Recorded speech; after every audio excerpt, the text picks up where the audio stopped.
state of mankind. How much do you know? Excerpts from How the Spectre of Communism is Ruling Our World. 37. Western countries are home to long-standing democratic traditions, such as the American separation of powers. Taking control over state power is not as simple as in the East. To establish control in the West, the evil spectre had to adopt various indirect means of commandeering government institutions and marketing its treachery. The United States is a multi-party system dominated by two parties.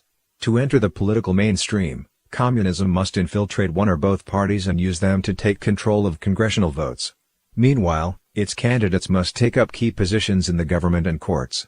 The extent to which communism has subverted U.S. politics is quite severe.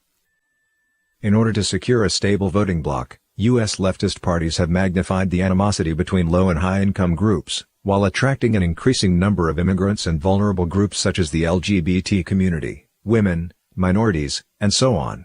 Left-wing politicians do all they can to pander to their demographic by advocating communist ideas, spurning the basic moral standards God set for humankind, and even shielding illegal immigrants so that they can join the ranks of the left. A billionaire with a history of supporting left-wing movements has heavily funded leftist candidates to run for President of the United States and other important positions. Key among these are the Secretaries of State, who are responsible for electoral affairs and play a critical role in resolving disputes. The billionaire has thrown much aid into the campaigns for these positions. Even when illegal immigrants committed crimes on U.S. soil, leftist authorities turned a blind eye and set up sanctuaries to protect them from the government. During the administration of a former leftist president, he attempted to grant amnesty to 5 million illegal immigrants, but the draft resolution was ultimately shelved by the Supreme Court. Left-wing parties have fought for the voting rights of illegal immigrants. Of course, the motive isn't necessarily to benefit the illegal immigrants or the general population, but to bolster the left's voter demographic. On September 12, 2017, a city in an eastern U.S. state passed a bill to grant non-citizens the right to vote in local elections, including residents with green cards, student and work visas, or even those with no documentation of legal immigration status.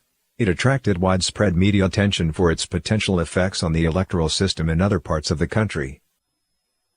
Under the influence of the evil communist specter, American left-wing parties used underhanded measures to attract more votes and political control. America's future hangs in the balance.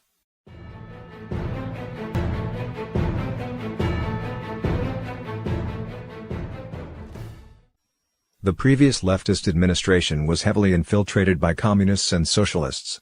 Many groups that supported the former president had clear links to socialist organizations. The former president is a disciple of the neo-Marxist Saul Alinsky. Following his election, he appointed advisors from far-left think tanks. His universal health care policy fined those who refused to enroll in it. He passed bills to legalize marijuana and homosexuality, allowed transsexuals to join the army, and so on. When the California State Assembly was controlled by the left, some representatives tried to abolish a law barring the Communist Party from participating in government. This attempt failed following strong opposition from the Vietnamese American community. The administration also concocted policies that corrupted human relations. In 2016, the bathroom bill signed by the sitting president allowed for people who identify as transgender to enter bathrooms of their chosen gender, regardless of their physical sex. In other words, a man who thinks he is a woman can enter the ladies' room. The bathroom bill was made effective in public schools throughout the country. Schools that refuse to implement the bill will lose funding from the federal government.